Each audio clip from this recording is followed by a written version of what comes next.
Hi, I'm Glenn Whipp with the Los Angeles Times. Showtime's The Affair premiered last year, got a lot of buzz for its look at marriage and, of course, an affair and its effects, repercussions on the families involved. Joining us today from the show, Maura Tierney. Maura, welcome. Thank you. How are you doing? I'm good. So you guys are probably well into, or maybe finished, second season. Actually, no. We will start in 2 weeks. You have not started shooting it? No. Oh, okay. Their scripts are written, which I haven't read yet, but we haven't started shooting. Well, the creator of the show, Sarah Treem, she had pretty much like the first 2 seasons sort of mapped out, right? I bet even almost the first 3, but Yeah. definitely the first 2, yeah. Do you have a feeling, is it going to stay kind of close to what she had originally planned, or is she making adjustments? I'm sure, I mean, I think overall arc story-wise, she's probably going to stay close to what she had planned, but I think she has made adjustments because any great writer, I think, makes adjustments for the actors that they're working with, and it becomes sort of a symbiotic kind of, that's what helps create a really successful working environment. So she's probably tweaked some things. Well, she said the great surprise of season 1 was how much audiences sympathize with your character, Helen, who's the wife done wrong by Noah, who we could just refer to henceforth as the lying, cheating bastard. Oh, but or just Noah. Noah. It's shorter, but audiences really sympathize with your character, and she said that was surprising to her, just how much they did. Was it surprising to you?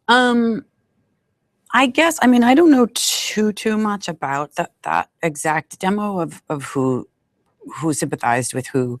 I guess it's surprising maybe to everybody a little bit that, because the goal would be that to have people be confused as to who you want to be rooting for, which I do think the show is successful in that. Yeah. Like this week you want these people together and this week maybe not. And the idea being that they're sacrificing their families, Noah and Allison, but they seem to be soulmates. And I think perhaps Sarah saw maybe a value in that finding of a soulmate that people would respond to maybe more deeply as, or more than sort of sympathizing with someone who is kind of, being left. Right. So that might have been the surprise, but that was always her goal and everyone's goal, is to kind of divvy up the loyalty. I mean, when you say you don't know the exact demo of people who are sympathizing with Helen, I would say the exact demo was everybody. Okay. Literally everybody who watched the show. Okay. Yeah, I mean, I don't know why it happened. I think that probably has to do with Dom's performance too, in that if he was just a jerk and a womanizer and a bastard, that's it. It would have been simplified, but clearly he loves his wife as well. It's just something has spoke to him about Allison. So the fact that he's so torn about leaving, I think gives Helen more sympathy, because she's got something to lose. Yeah. Does that make sense? Sure. So if he hadn't sort of played his part so well, I think Helen wouldn't have benefited from that kind of, sympathy. I mean, when we meet her, she's a woman who has it all. Seemingly. Yes. She's very together. She's a good mom, good wife. They've been married 20 some odd years. She runs a fair trade, eco-friendly store. She's perfect. She's perfect. Yeah. And I mean, I remember reading an interview with you saying maybe almost annoyingly perfect. I do think annoyingly perfect. I mean, once you start to see the character, some people are like that, and some people are really lucky, and they don't encourage and they don't have hardship ever, or for a long time, and they don't lose anyone important to them, and they don't come up against financial struggles, and they don't have experience loss, really. So she's a woman that was lucky, and some people are, and then especially when they're nice and lucky, you want to hate these people, but then they're nice, so you can't. But I think the story of Helen is there are issues in that perfection where I think she kind of demands that perfection from her children, which is annoying, and won't stand up to her family against her husband, which is annoying. And so there's fissures in the sort of perfectness of Helen, in that there's parts of reality she doesn't want to see. Right. And some of that reality she doesn't want to see is maybe what her husband needs. Yeah. And that's causing a problem. Yeah, he probably couldn't. I mean, we see Noah at the end of the first season, and he's written that book. He's written the great novel, you know, that he's always wanted to write. And he probably couldn't have done that had he not had the affair and had he stayed with Helen. Right. Which is interesting. True. Yeah. I think that certainly she wasn't speaking to what the artist in him needed. If she thought she was, but she wasn't supporting him that way. And that's why I think it's interesting at the beginning, you see this woman, Helen, who's kind of on top of everything, and her kids are great, and her job is great, and her husband's fantastic, and they're rich. And then in the last episode, she's sort of reduced to this kind of weeping person, desperately saying, you never gave me a chance. You never gave me, I need, you know, I want you. I want to try again. And, you know, that's quite a character arc. So that was fun. Yeah. And so she's reduced to that, and he's the opposite. He's successful. He sort of doesn't sort of pay any of the price for being a cheating bastard, as you would say, or other people would say. He gets rewarded. You know what I mean? You. Not me. I wouldn't say it. But he gets success. He gets wealth. He gets fame. He, you know, gets another wife. So it sort of turns on its head. He's not punished. Well, he is let off in handcuffs at the end of that. Well, but yeah, but we don't know about it. Yeah, right. Yeah. That's true. We don't know. We don't know what that's for quite yet, or how that'll pan out. Yeah. I'm pretty sure. I mean, we still don't know who killed Scotty. That was the other thing in this series, is that it's the marital drama, but then there's also this kind of mystery about who murdered Scotty. Mm-hmm. Yeah. I'm pretty sure not Helen, though. I wish I knew. But yeah, we can cross her name off the list. I guess we could cross her name off the list. Yeah. But one thing that Sarah was saying was going to be interesting about season 2, from Helen's perspective, was, okay, so here we have this woman who has gone through her life without a whole lot of hardship, except maybe her parents. They can be a little difficult. Right. But, you know, parents. So, and then what is that going to be like for her in season 2? When she has all that taken away? I think she said she was really excited to see who Helen becomes, going to see some radical departures from the character we thought we knew. And Sounds I'm really excited. It does, right? Yeah. Yeah. Yeah. So what give us a little tease. I honestly truly haven't read it yet. Yeah. So I don't know. But I am excited to see Helen's POV. Right. As well as Cole's POV. So the show's going to open up. So the way we see everybody will be included in the narrative this season. So I made a joke that when we go to Helen's POV and we see her, everyone's like giant, weird, like puppets, like movement shots. Like Helen's insane. Yeah. She just sees an animated puppet cartoon world, but no one would know that she's schizophrenic. Are they going to be able to work that into the budget of the show? They're not going to do that. No, that's not what's going to happen. Okay. But I'm very anxious to see it. I just got the script. Sarah just sent them to me, and I haven't read them yet. So yeah, they're not like in your purse. They're in my phone, actually. I could read out loud. Let's bring it up. No. Yeah. But I do think what's going to be fun is I think they're surprising all the writers, and it's going to be fun to see how Cole and I see the situation. Yeah, and that was a question a lot of readers had, was, were we going to see things from Helen's point of view? Well, I think the writers had issues too, because it's like fracturing the narrative that way. Can the show handle fracturing it sort of 4 ways? But I guess they figured it can, so we'll see. I mean, they probably wouldn't do that 4 per 1 episode. I think they'll switch off the 2 POVs. Right.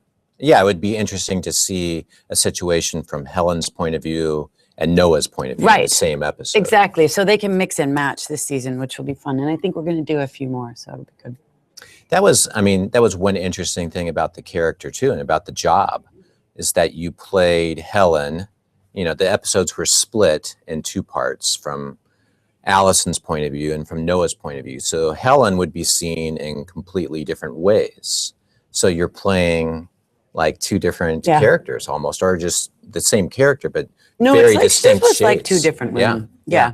So what was when you were playing it, say, from Allison's point of view?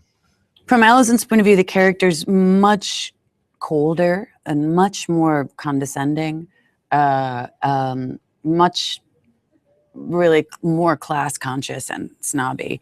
And I dress better in her version. My hair is nicer. My makeup is nicer. I wear more expensive jewelry and clothes. So the whole, everything about the character is,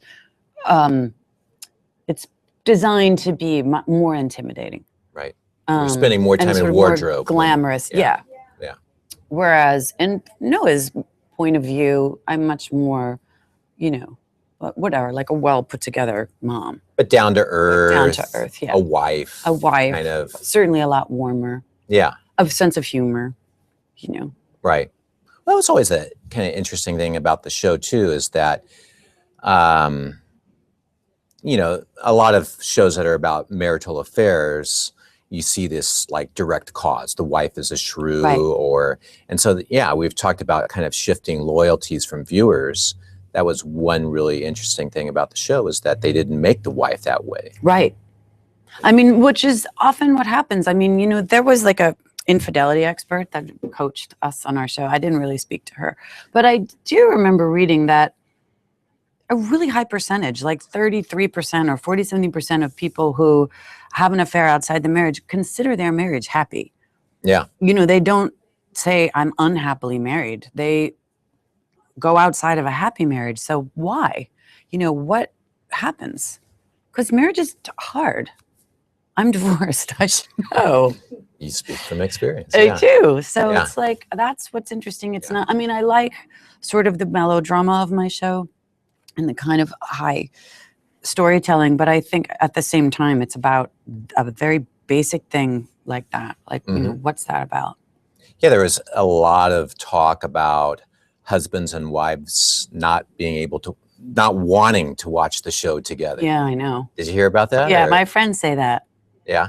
I mean, so you've had firsthand people tell you, I don't want to watch this with my spouse. Yeah, or when my spouse comes in, I feel guilty and I feel like I have to shut it off, or because I shouldn't be watching it by myself or watching it together, because, it's going to strike a chord somewhere. Right. Somewhere, somehow, somebody's flirted or cheated or been cheated on or thought about it or hasn't done anything at all wrong and can judge it. I don't, you know what I mean? Yeah. So I could see it being tricky for any two people to have the same experience watching the show. So people just want to watch the show in peace. They don't necessarily want to have. That's what I think. Yeah, they don't want to necessarily have like the conversation with or even think about it. Yeah. That's what I think. Yeah. It's like it's kind of awkward or uncomfortable. Right. Interesting. So you have just, it's sitting in the DVR, and when they have like a moment alone, they'll watch it. Yeah. I mean, I'm sure there's some couples that can watch it together, but I've heard. You haven't met them. I haven't met them. Yeah. How interesting. Yeah. What was your experience? Did you have, you talk about these friends, were they like, would they talk to you about their sympathies for the characters? And because initially, I think when the show began, it was really, people were kind of expecting it to fall sympathies, loyalties along gender lines, but I'm not sure if that ended up happening. No, well, I don't, didn't it? Yeah. I don't know. Again, I think it all came back to Helen. Yeah. I mean, also, but didn't people like get mad at Dom? Like, wasn't there a lot of? Yeah. So that was probably mostly women, right? I think we had a question. So on those gender lines, that probably fell out pretty much as expected. Yeah. As he feared. And I was like, no. Yeah. He was like, the audience is going to hate me. I'm like, but I'd say, you're too perfect. There was one fan who just mentioned on Twitter a knee to the groin. When is Helen going to? I mean, not just like there's serious revenge fantasies. A knee to the groin. Yeah. He needs to be punished. Yeah. That's very specific, isn't it? That's what I'm saying. That's her thing. I wonder what happened to her. Well, there you go. Exactly. That's what I'm knee to the groin. Well, we'll see if we get a lot of any follow up on the from the knee to the groin fan. That would be violent. There was another question. It's about love. I mean, you talked about the crying, the where we find Helen at the end of season 1. I mean, there was a question wondering how you prepare for a scene like that, and especially when you have to do that kind of intensity on multiple takes. You know, Jeff Reiner, who was our director at that time, he didn't do that many multiple takes. He kind of shot it, which is what I think also David Nevins wants, is they want a more kind of realistic, kind of Cassavetes, kind of handheld, sort of as kind of, I don't know, I'm using the word counter programming. That's not what Nevin said. But in terms of their bigger shows like Game of Thrones or that are very successful and great, but they're big set pieces. And I think they purposely want this show to be a more intimate narrative. So when we shoot it, we'll rehearse it. And then he kind of shoots with 2 cameras to the very most he can, kind of wide. So he's getting a lot of, we don't have to do that many takes. Which is great. Yeah. So you can kind of be spontaneous and know that you're covered and you're safe.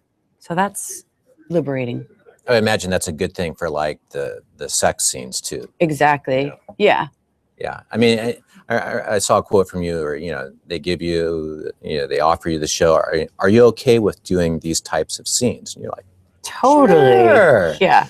But then, once you're in the thing, once it's your call or the next day, it's different. Yeah. Yeah. Then I become more of a chicken. But then you do it, you know, and it's okay to do, and everyone has a good sense of humor, and the set is closed, and it's fine. But sometimes after a while, you want to stop doing takes because it gets weird or hot. It's it's just like you want it to end. So they shoot those as economically as possible too. That's good. Yeah. Yeah. We had a question about appearing on The Good Wife and how it was with working with Juliana Margulies again. Oh, it was really fun. But I didn't get to work with her that much. Yeah. I worked mostly with Alan and Chris. But what was fun was chatting with her because we had like a really long catch up about ER and her time there and her leaving there and what happened to me there, and just it was like really a fun. She's a great person. It was really fun to talk to her. I wish I had more scenes actually with her. Okay. The gossip was more satisfying than my part. Somebody was saying the Schizoid Puppet People is the Dan Harmon episode. The Community on. Oh, has it already been done? Yeah. No. That would be the Dan Harmon directed episode of The Affair. Yeah. See, people are picking up. It's a pretty good idea. It is a good idea. Yeah. Okay. Yeah. I thought maybe I'd missed something. Yeah. So you're leaving to film this in like 2 weeks.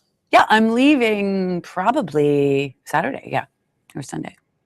And when is the second season going to premiere? I'm thinking this around the same time, September, October.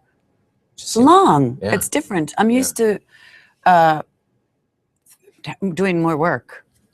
So I'm scared I forgot how to act. So hopefully I didn't. I am a little bit. That muscle memory will kick in. I hope you're right. Yeah. And 10 episodes again? I think 12. Oh, they're going up. Well, I read where Sarah was saying, they got in the room with the writers and they were talking about what to do. And they had so many ideas that they were going to ask Showtime for more episodes. I think I think we're going to do that. Okay. Last I heard. I have no authority whatsoever about anything. You're still getting up to speed. This is helpful. No, I am just telling you what I've heard, which is, I think we're doing 12. Okay. Well, can't wait to see where the show's going, because a lot of questions from that season. It's going to be good. Yeah. And your character, guy, that sounds. I can't believe you're that script is like on your phone, but you haven't even opened it up yet. Well, I just got it. Okay. Yeah. So it will be open. It will be open today. I'll read them today. After we get off the thing. After we get off the thing. All right. Because what if I slipped and told big secrets before I read it? Yeah. Okay. Well, thank you for Thank stopping you. by. Thanks a lot. For more of these Emmy conversations, please go to latimes.com, look for television. Thank you.